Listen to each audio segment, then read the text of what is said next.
Assalamu alaikum ladies and gentlemen, today we are going to start at chapter number 24 and this is evolution. Evolution का मतलब है इर्तका। वक्त के साथ साथ चीज़ों का मॉडिफाई होना, डेवलप होना और हालात के मुताबिक अपने आप को ढालना, अडाप्ट करना, दिस इज़ बेसिकली एवोल्यूशन। और एवोल्यूशन के ऊपर मुख्तलिफ थ्योरीज़ हैं, मुख्तलिफ साइंटिस्ट के मुख्तलिफ ख्यालात हैं। हम लोग उन तमाम चीज़ों को डिस्कस करने की कोशिश करेंगे और देखेंगे कि हमारी बुक के अकॉर्डिंगली हमारे पास वो कौन से ऐसे रिजल्ट्स आते हैं जो कि हमें सेटिस्फैक्ट्री लगें। सबसे पहले तो हम लोगों को ये पता होना चाहिए कि एवोल्यूशन के एतबार से हमारी जो हिस्ट्री है मैनकाइंड की, वो किस तरीके से जो है वो अपना ताल्लुक कायम करती है, रिलेट करती है टुवर्ड दैट ऑफ मंकीज या टू दैट ऑफ चिंपैंजीज या from the very first ancestor that is bacteria, to be thought that is bacteria. Bacteria जो है ये कैसे आया और उस बैक्टीरिया के बाद जो है वो आज का इंसान जो सबसे मॉडिफाइड सूरत हाल में आपको नजर आ रहा है वो कैसे हुआ। सबसे पहले तो आपको ये पता होना चाहिए कि this is a theory that is big bang theory. वो बिग बैंग थ्योरी क्या कहती है कि ये सारे जमीन आसमान ये सब कुछ एक ही था, ठीक है, और अल्टीमेटली जो है ये सूरज के करीब ये गोला आता गया, इसके अंदर लेयर्स बनती गई उस अट्रैक्शन की वजह से, according to Newton's that particular law है जिसके मुताबिक हर चीज जो है वो दूसरी चीज को अट्रैक्ट कर रही है। अल्टीमेटली क्या हुआ कि एक बिग बैंग हुआ और उस बिग बैंग के नतीजे में 9 प्लैनेट्स बन गए और वो 9 प्लैनेट्स जो है वो जमीन के जो है वो सूरज के गिर्द जो है वो घूमना शुरू हो गया। हर एक का एक अपना अलग से मून बन गया जो कि अपनी रोशनी नहीं रखता बल्कि वो सूरज की रोशनी को रिफ्लेक्ट करके आपको रोशन नजर आता है। Let's discuss about that concepts के कौन कौन से कंसेप्ट है एवोल्यूशन के। उन कंसेप्ट्स में आपके पास जो है सबसे पहला जो कंसेप्ट है एवोल्यूशन का वो आपको ये बताता है कि नेचुरल सिलेक्शन हुई। नेचुरल सिलेक्शन क्या होती है कि कुदरत ने आपके एनवायरनमेंट के अंदर जिन ऑर्गेनिज्म को सिलेक्ट किया है कि ये जिंदा रहेंगे वो ऑर्गेनिज्म जिंदा हैं और उनके अलावा जो बाकी ऑर्गेनिज्म हैं दे आर वाइप्ड अवे। और दूसरी जो थ्योरी आती है that is theory of special creation, वो आपको ये कहती है कि इंसान या जानवर या कोई भी ऑर्गेनिज्म जिस सूरत में आपको नजर आ रहा है वो ऐसी ही सूरत में पैदा हुआ था। अब इन दोनों थ्योरीज का आपस में क्लैश है। अकॉर्डिंग टू आवर बिलीफ हम लोग ये मानते हैं कि theory of special creation exist करती है और इंसान जो है वो ऐसे ही फॉर्म में पैदा हुआ जैसा उसे पैदा किया गया है, लेकिन साइंस जो है वो यहाँ पे क्लैश डेवलप करती है that is concept of evolution के ऐसा नहीं था, बल्कि सबसे पहले जो आपके पास बैक्टीरिया था, बैक्टीरिया से फिर आगे एवोल्यूशन हुई और एवोल्यूशन के बाद फिर आगे से आगे जो है ये सर्कल्स चलते गए जो कि वो लेके आते हैं प्रोटोजोन से लेके आपको प्रोटिस्टा से लेके फिर आपको एम्फीबियन से फिर रेप्टाइल से और अल्टीमेटली मैमल्स के साथ रिलेट करके और मैमल से भी आगे आपकी एवोल्यूशन करवा के होमो इरेक्टस से आपको होमोसेपियन इंसान बनाता है। अब ये दो आपके पास जो थ्योरीज हैं इन दोनों के दरमियान जो क्लैश है इसको हम लोग रिजॉल्व करने की कोशिश करेंगे मुख्तलिफ साइंटिस्ट के जो मुख्तलिफ थ्योरीज हैं, मुख्तलिफ काम हैं उनकी रोशनी के अंदर। जो हमारे पास सबसे पहला कंसेप्ट आता है एवोल्यूशन का, ये आपको बताता है कि मिसाल के तौर पे हमारे पास सबसे पहले प्रोकैरियोट्स है। मैं इसको असाइन करने लगा हूं, इसको मैं रिलेट करने लगा हूं हमारा जो दूसरा टॉपिक है evolution from prokaryotes to eukaryotes, उसके साथ फ्रॉम प्रोकैरियोट्स टुवर्ड्स यूकैरियोट्स। अब इसका मतलब क्या है आपको पता है, प्रोकैरियोट्स हमारे पास वो वाले सेल्स हैं जिनके अंदर प्रॉपर न्यूक्लियस प्रेजेंट नहीं था। यूकैरियोट्स हमारे पास वो वाले ऐसे सेल्स हैं जिनके अंदर न्यूक्लियस प्रेजेंट है, यानी कि जैसे हमारी बॉडी के अंदर सेल्स हैं, जैसे हायर प्लांट्स के अंदर सेल्स हैं। अब वो ये कहते हैं कि प्रोकैरियोट से यूकैरियोट बने, कैसे बने? एवोल्यूशन की थ्योरी पे हम लोग आते हैं कि सबसे पहले आपके पास ये पूरी दुनिया का टेम्परेचर बहुत ज्यादा था, टेम्परेचर बहुत ज्यादा था, इसके अंदर ज्यादा कि यहाँ पे कोई भी इंसान जिंदा ना रह सके। वक्त के साथ साथ गुजरते गुजरते आपके पास जो मॉलिक्यूल्स हैं उनका आपस में रिलेशन ऐसा डेवलप हुआ कि उससे हाइड्रोथर्मल वेंट्स जो कि डीप और बहुत ज्यादा हाई टेम्परेचर वाले वाटर के अंदर एग्जिस्ट करते थे, उन हाइड्रो आपको पता है वाटर थर्मल हीट वेंट्स, ये आपके पास वो झरने थे जिनके अंदर बहुत ज्यादा टेम्परेचर था और यहां पर सबसे पहला जो बैक्टीरिया ग्रो किया उसका नाम था आर्कियोबैक्टीरिया। ये आर्कियोबैक्टीरिया यहां पे जो है वो ग्रो करना शुरू किया और इस आर्कियोबैक्टीरिया की ग्रोथ के बाद क्या हुआ, अल्टीमेटली आपके पास जो आपकी सराउंडिंग्स है उनको इसने अपने हालात के मुताबिक, अपने सर्वाइवल के मुताबिक मॉडिफाई करना शुरू किया। वक्त गुजरता गया, आपके पास मुख्तलिफ किस्म के जो है वो प्रोटोजोन्स यहाँ पे जो है वो डेवलप हुए और उन प्रोटोजोन्स ने क्या किया, अल्टीमेटली इस जैसे एक बैक्टीरिया को अपनी बॉडी के अंदर इनगल्फ कर लिया। इनगल्फ करने के बाद क्या हुआ कि आपके इस बैक्टीरिया को जिस ऑर्गेनिज्म ने इनगल्फ किया उसने इसे डाइजेस्ट नहीं किया बल्कि अपनी बॉडी के अंदर रहने दिया और उसके रहने देने की वजह से ये ख्याल किया जाता है कि जो आज के दौर में आपकी बॉडी के अंदर माइटोकॉन्ड्रिया है दैट वाज अ बैक्टीरिया जो कि उस दौर में किसी ने अपनी बॉडी के अंदर रिजाइड करवा लिया था। अब इस थ्योरी को हम लोग नाम देते हैं एंडोसिम्बायोंट थ्योरी। एंडोसिम्बायोंट थ्योरी आपको ये बता रही है कि आपकी बॉडी के अंदर जो माइटोकॉन्ड्रिया है दैट वाज द बैक्टीरिया, इसीलिए तो उसका एक अपना अलग से डीएनए है। सो ये सारी चीजें जो हैं वो इस थ्योरी को सपोर्ट करती हैं। खैर, इससे हम लोग आगे चलते हैं तो हमारे पास जो साइंटिस्ट हैं मुख्तलिफ, उन्होंने अपनी क्या क्या थ्योरीज दी हम लोग उनको भी देख लेते हैं। सबसे पहले लिनियस ने, जिसका जो दौरानिया है वो 18वीं सदी का है, उसने कहा था कि sort and found order in the diversity of life he introduced binomial nomenclature for naming species.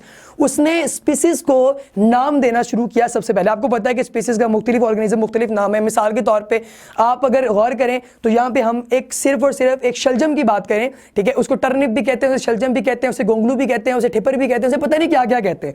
सो ये सारे नाम अगर हम मुख्तलिफ जगहों पे जो है प्रोनाउंस करना शुरू कर दें, that would be very difficult. लिहाजा क्या इंट्रोड्यूस करवाया गया? बायनोमियल नोमेनक्लेचर के 2 नामों पे कंप्राइज किया हुआ एक ऐसा नोमेनक्लेचर जिसके नतीजे में आप दुनिया में कहीं भी किसी भी जगह पे साइंटिफिक नाम लेके किसी चीज को मुखातिब कर सकते हैं। सो ये हमारा जो काम है वो लिनियस ने किया। लिनियस के बाद जो दूसरा साइंटिस्ट आया, लमार्क, इसका भी 18वीं सदी का स्पैन है जो कि 19वीं सदी के साथ भी टच करता है। लमार्क ने ये कहा कि इसकी जो थ्योरी ऑफ एवोल्यूशन है उसके अंदर भी हमारे पास 2 कंसेप्ट्स हैं, वो हम लोग आगे जाके डिस्कस करेंगे मजीद डिटेल में। हम लोग अभी आगे चलते हैं मैल्थस के कंसेप्ट के ऊपर। ये कहता है कि पब्लिश्ड ऐसे on the principle of population. इसने ये बताया कि किस तरीके से हमारे पास जो पॉपुलेशन है वो आगे ग्रोथ शो करती है और पॉपुलेशन बढ़ती है और स्पीसीज जो है वो अपना सर्वाइवल बरकरार रखती हैं। देन हमारे पास आता है क्यूवियर, और क्यूवियर ने बताया कि contributed much to the science of palaeontology and explained earth's history by catastrophism. इसने ये बताया कि किस तरीके से पैलेंटोलॉजिकल हम लोग जो सबूत है उनको इकट्ठा करके एवोल्यूशन का फिनोमेना जो है उसको बयान कर सकते हैं। फिर हमारे पास आया लिल, और लिल ने हमें बताया कि जियोलॉजी के प्रिंसिपल्स कौन कौन से हैं। फिर हमारे पास आया डार्विन, और उसने जो है वो बैगल तक अपना बहरी सफ़र जारी किया। फिर उसने अपनी नोटबुक्स जो है उससे स्टार्ट की ओरिजिन ऑफ स्पीसीज, और उसके बाद उसने एक एसे लिखा जो कि पब्लिश किया गया ओरिजिन ऑफ स्पीसीज के ऊपर।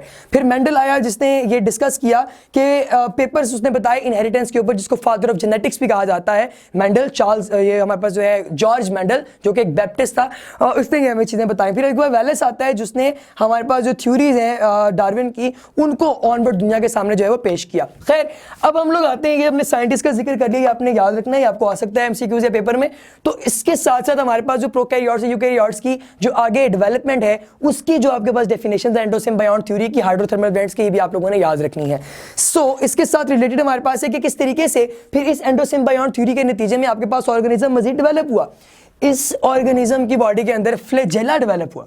ये जो फ्लैजेला इसकी बॉडी के अंदर डेवलप हुआ है, इसने उसको हेल्प किया मूवमेंट के अंदर। आपको पता है फ्लैजेला आज भी पाया जाता है मुख्तलिफ ऑर्गेनिजम्स के अंदर, ठीक है, लाइक फ्लैजेला जो है that is present in bacteria now. तो बैक्टीरिया को जो है फ्लैजेला जो है आगे मूव करवाता है उसकी बॉडी को। सो ये भी आप लोगों ने याद रखना है। सो इस स्ट्रक्चर के नतीजे में हमारे पास जो है स्पाइरोकीट्स, बेसिकली वो स्पाइरल फॉर्म बैक्टीरिया थे जिन्होंने फ्लैजेला को सबसे पहले अपनी बॉडी के अंदर जो है वो डेवलप करवाया। इसकी शक्ल भी आप लोगों ने पढ़ी हुई है छोटी क्लासेस के अंदर यूं, और इसकी कॉर्नर्स के अंदर से फ्लैजेला जो है वो डिराइव होते हैं। तो ये जरा कम्प्लेक्स सी शक्ल है, तो आप लोगों ने ये भी याद रखना है। सो इस तरह हमारे पास उसके बाद जो है सियानोबैक्टीरिया जो है वो डेवलप हुए, और उसके बाद अल्टीमेटली आपके पास जो क्लोरोप्लास्ट है वो डेवलप हुआ, और उस क्लोरोप्लास्ट के नतीजे में फिर प्लांट्स ऑटोट्रॉफिक बन गए, और ऑनवर्ड से ऑनवर्ड जो प्लांट्स हैं बेसिकली उनका सर्वाइवल यहाँ से शुरू हो गया। देन हमारे पास आते हैं एक और हाइपोथेसिस थी जो कि एवोल्यूशन ऑफ यूकैरियोटिक्स जो ऑर्गेनिज्म उनको बयान करती है। वो हमें ये कहती है कि हमारे पास जो इन्वेजिनेशंस हैं they result in the formation of several double membrane bound entities, जिनको आप लोग ऑर्गेनेलीज अब कहते हैं। और इस एंटिटीज के नतीजे में हमारे पास जो है यूकैरियोटिक माइटोकॉन्ड्रियन, क्लोरोप्लास्ट और न्यूक्लियस डेवलप हुआ, और इसी की बेस पे जो सेल है वो आगे डेवलप करता गया माइटोटिकली, और आज वो अपनी सबसे मॉडर्न शक्ल में मौजूद है। देन हमारे पास एक और थ्योरी ये कहती है कि मैकेनिज्म जैसे भी हों, अल्टीमेटली आप किसी ना किसी तरीके से एवोल्यूशन को डिनाई नहीं कर पाएंगे, क्योंकि आपको कोई ना कोई सबूत मिलता रहेगा, लेकिन आप इसे एक्सेप्ट भी नहीं कर पाएंगे क्योंकि इसके जो है वो मुखालिफ में आपको इसके बहुत सारे ऑब्जेक्शंस भी मिलेंगे। ये आपके पास एक डायग्रामेटिक व्यू है, आप लोगों ने अपनी बुक के अंदर इसको लाजमी देखना है। इस डायग्रामेटिक व्यू के अंदर आप लोगों को नजर आ रहा है कि किस तरीके से हमारे पास जो है वो एनारोबिक बैक्टीरिया और एरोबिक बैक्टीरिया का रिलेशनशिप डेवलप हुआ। प्रोकैरियोटिक सेल एमोइबॉइड जो होस्ट है उसके अंदर इसने रिजाइड किया, ये माइटोकॉन्ड्रिया बना, और किस तरीके से ये आज अपनी सबसे एडवांस फॉर्म के अंदर मौजूद है। ठीक है जी। अब इसके साथ ही हमारे पास एक छोटा सा टॉपिक जिससे रिलेटेड है वो भी आप लोगों ने लाजमी डिस्कस करना है। That is what? That is inheritance of acquired characteristics. Inheritance of acquired characteristics. Acquired characteristics की जो इनहेरिटेंस है वो किस तरह से हुई? आपको पता है कि जो कैरेक्टरिस्टिक्स हैं, हम लोग सबसे पहले लिख लें इनहेरिटेंस ऑफ एक्वायर्ड कैरेक्टरिस्टिक्स। आप लोग अपने पास ना एक बायोलॉजिकल डिक्शनरी भी रखें ताकि आप लोगों को अगर कभी जरूरत पड़े कि आप इनका मीनिंग जानना चाहें तो आपको जरा प्रॉब्लम ना हो। सो इनहेरिटेंस ऑफ एक्वायर्ड कैरेक्टरिस्टिक में हमारे पास सबसे पहले जो थ्योरीज आती हैं वो आती हैं लमार्क की। लमार्क ने दो बेसिक थ्योरीज जो हैं वो दी थी। एक उसने ये दी थी कि use and miss use of organs. अच्छा कि मिस यूज की बजाय अगर हम डिसयूज लिखें तो मेरे ख्याल में ये ज़्यादा बेटर है। और इसके साथ उसने एक और थ्योरी ये दी, उसने ये बताया कि हमारे पास है इनहेरिटेंस जो होती है वो हो जाती है ऑफ एक्वायर्ड कैरेक्टरिस्टिक्स। अब इसका मतलब क्या है? मिस यूज और यूज का मतलब, आप लोग कभी जिम जाएं, आप गेम करें, आप देखेंगे जितना ज्यादा आप वजन उठाएंगे उतने ज्यादा आपके मसल्स अडॉप्ट करेंगे और अल्टीमेटली उतने मॉडिफाई होंगे। लेकिन अगर आप उन मसल्स को इस्तेमाल ही नहीं कर रहे तो अल्टीमेटली मिसाल के तौर पे आप आज बैठे और बैठे ही रहे, आप कभी खड़े ही ना हो, जिस दिन आप खड़े होंगे आपसे खड़ा नहीं हो जाएगा। उसकी रीजन ये होगी आपने एक अरसे से अपनी टांगें यूज ही नहीं की।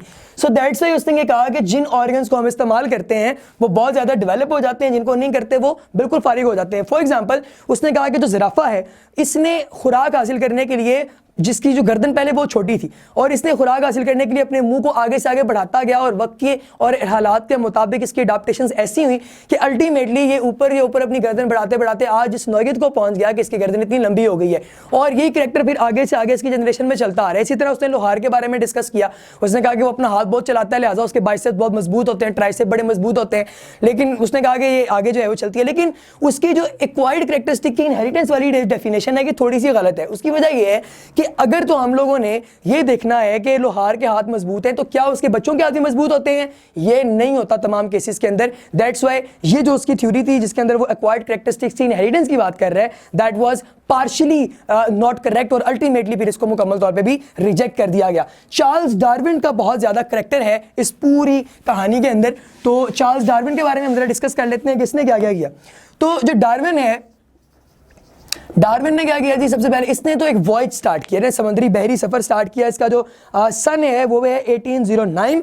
ये 1809 में पैदा हुआ था। इसने expedition Beagle to South American coast line इसने ज्वाइन किया और उसके नतीजे में इसकी मेन जो थी अपना जो इसका एम था वो ये था कि कलेक्ट करे मुख्तलिफ जगहों से मुख्तलिफ किस्म की जो ऑर्गन्स हैं, स्पीसीज मुख्तलिफ किस्म की मुख्तलिफ जगहों पर ये मुख्तलिफ जानदारों को स्टडी करे और अल्टीमेटली उन्हें आपस में रिलेट करवाए। सो इसने जो है वो जो आइलैंड जिसका बहुत ज्यादा जिक्र किया गया है उसके ऊपर इसने जाके फिंचेस का मुतालिया किया and that island was Galapagos island.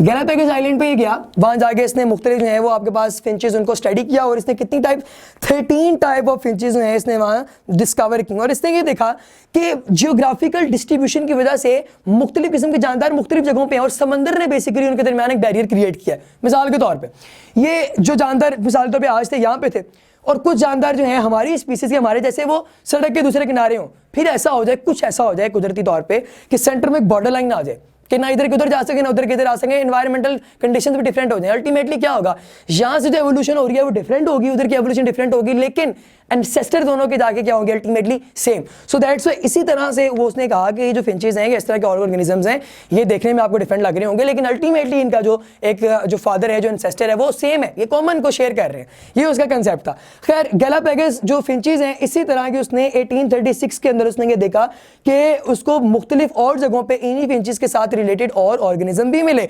उसके बाद उसकी इन्हीं तमाम चीज़ों को उसका जो एक यंग नेचुरलिस्ट जो उसके साथ वर्किंग कर रहा था इसमें ईस्ट इंडीज़ के अंदर, उसने डेवलप किए मुख्तलिफ पेपर्स जो कि इसी की रिसर्चेस के ऊपर जो है वो बेस्ड थे। और फिर अल्टीमेटली उसने 1844 एसेज जो उसने डार्विन ने लिखे थे उनको पब्लिश किया और उसके फौरी बाद जो है एक और किताब भी पब्लिश की गई जिसे ओरिजिन ऑफ स्पीसीज का नाम दिया गया।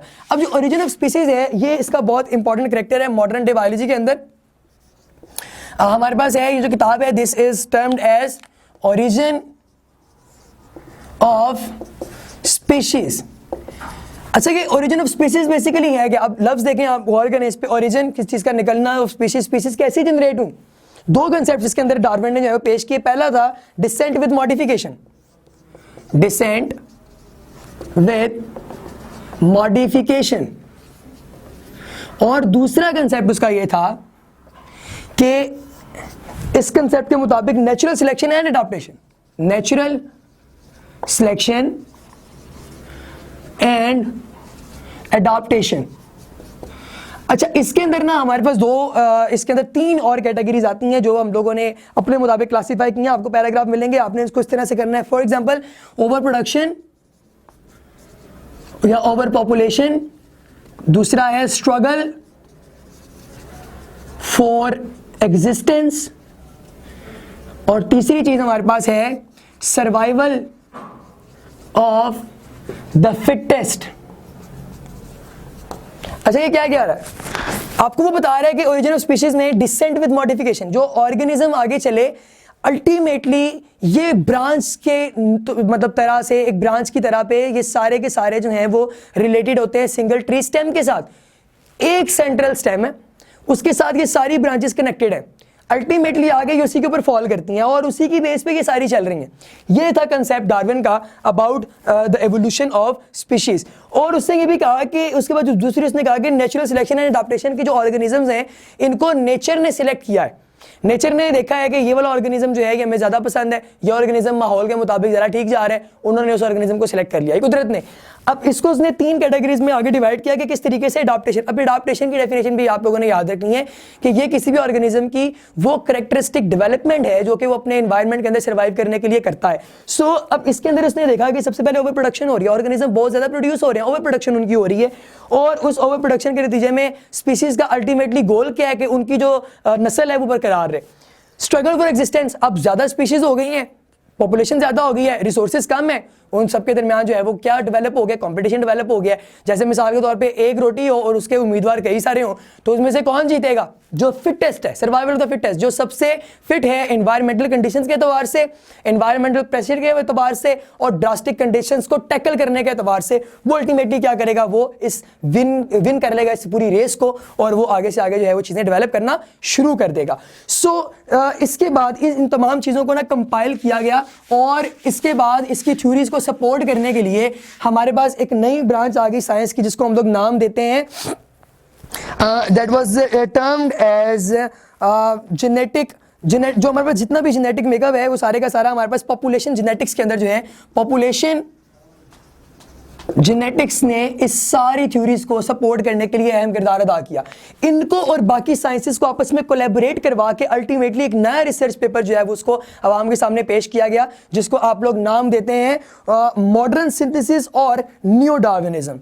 मॉडर्न सिंथेसिस और न्यू डार्विनिज्म, इसकी भी डेफिनेशन 2 नंबर की इंपॉर्टेंट है, लिहाजा आप लोगों ने याद रखनी है। अच्छा, डार्विन का एक और कंसेप्ट बहुत इंपॉर्टेंट है, उसने ये कहा था कि जितनी भी स्पीशीज हैं they are product of natural selection, evolution.